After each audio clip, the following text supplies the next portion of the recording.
Muri iyi video tugiye kuganira ku bintu bitatu: amafaranga, inkende n'imineke. Ntago ari ibyo ngibyo gusa, tugiye kuganira ku mpamvu abantu badakunda gutangira business, noneho n'impamvu nyine ukwiriye kurenga izo mpamvu wowe ugatangira business. Wibuke kuza gukanda like kugira ngo izi video zijye zigera ku bantu benshi, na share nabyo. Noneho sasa rero duhure muri video tuganire kuri ibi.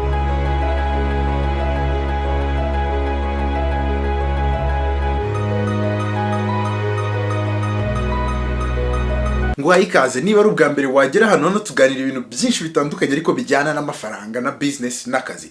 Niba usanzwe uzi ko nitwe Dejo nyine nk'ibisanzwe, ibyo tuganira aho urabizi. Ndagushimiye kuba ureba video yanjye imwe ugakomeza wasanga izo maze gukora zose warazirebye. Ndagushimiye cyane.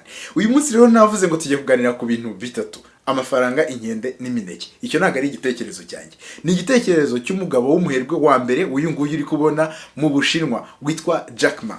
Jack Ma yaravuze ngo abantu benshi ngo bameze nk'inkende. Ngo bameze nk'inkende gute? Ntabwo yari ari kubatuka. Yaravuze ngo uramutse ufashe inkende ngo ukayizanira imineke, warangiza ukazana imineke ugatereka aha n'igikapu cy'amafaranga ugatereka hano, inkende yahitamo imineke aho kuza guhitamo igikapu cy'amafaranga. Kubera iki? Inkende ntabwo ibizi mu mutwe wayo ko iyo mineke yaguzwe amafaranga, kuyo iramutse ifashe amafaranga yagigura imineke myinshi. Ngibyo rero nuko bimeze kuri business. Hari ibintu byinshi kuri business abantu batazi. Ntabwo abantu bazi ko ubukire cyangwa amafaranga umuntu abikorera ari muri business, ahubwo bahitamo bo gufata amafaranga make ababeshaho barangiza bakiberaho. Uti se kubera icyo uvuze gutyo? Impamvu uvuze gutyo nuko nta muntu kwisirega udashaka amafaranga. Urugero, umuntu nakubwira ngo nagakunda amafaranga, uzamubwire ngo ayafite yose nayaguhe. Impamvu twese tubyuka tukajya ku kazi, nkubwije ukuri, tukajya ku kazi tugakora no kugira ngo tugire amafaranga. Ninde se wabonye amafaranga akayanga? Ubu ngubu waguha amafaranga wayanga? Yego. Ngiyo rero impamvu mvuga ngo abantu benshi baramutse babimenye batangira gutekereza amafaranga mu bundi buryo. Ushaka kutareka akazi ukora, ariko ugatangira gutekereza business yawe. Gutekereza business yawe ntabwo bivuze buri gihe kuva ku kazi ukora. Akazi ukora gashobora kuguha igishoro, ukagishora mu bindi bintu bizakubyarira inyungu. Yego. Ntabwo gukora kugeza ugize imyaka 70, 60 ari ngombwa. Ushobora gukora kugeza uzajya ukora uko ubishaka. Muri iyi video tugiye kuganira impamvu abantu benshi banga gutangira business cyangwa bananirwa kuyitangira.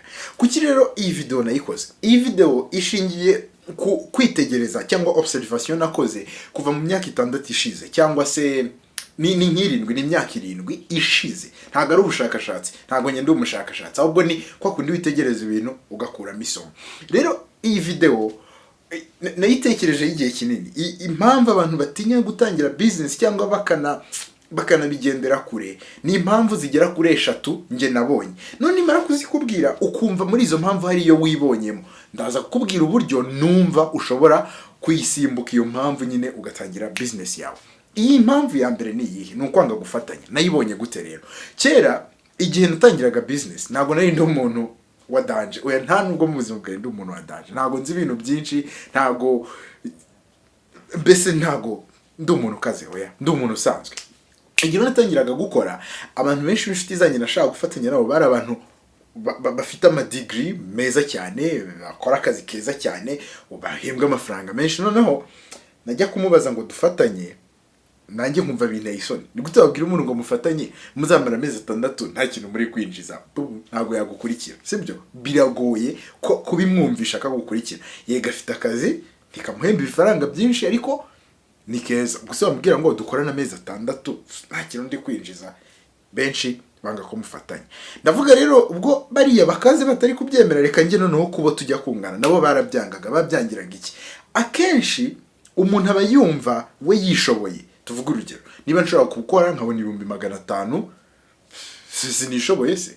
Ariko ikintu kimwe wagakwiye gutekereza aka kanya ni iki ngiki: wowe niba ushobora gukora, ukaba ushoboye wenda tuvuge gukora ikintu kimwe muri business, wenda tuvuge uzi gukora sales, uzi kugenda ukabwira abantu amagambo bakagura. Hari undi muntu w'umutekinisiye uri hariya uzi gukora ibintu bya technique. Hari undi muntu uri hariya ushobora gutuma mubona deal nini. Icy'ingenzi rero no gufatanya. Nta muntu wigira, nta mugabo umwe, sibyo?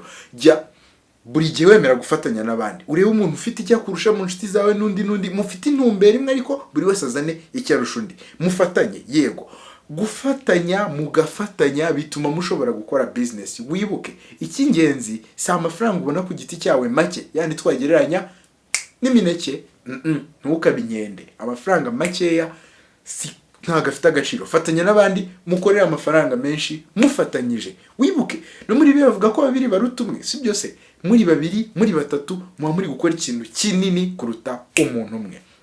Icya kabiri, gukunda leaks cyangwa se gukunda kugaragara neza cyangwa kwirangaza. Abantu benshi bakunda kugaragara, kubyumva, kandi ibyo bituma udatangira business. Kugaragara neza, nuzahura n'abarwiyemeza mirimo benshi uretse abageze iyo bagera, gusa nabo ntago bakunda ibintu byo kugaragaza ko ufite amafaranga cyane. Kuki rero icyo ngicyo ari ikibazo gituma udashobora kugera kuri business nini, udashobora gutangira business nkabyita nka kwa kundi navugaga ngo inkende, ukaba ubaye nk'inkende wishakira imineke. Ni iyi ngiyi impamvu.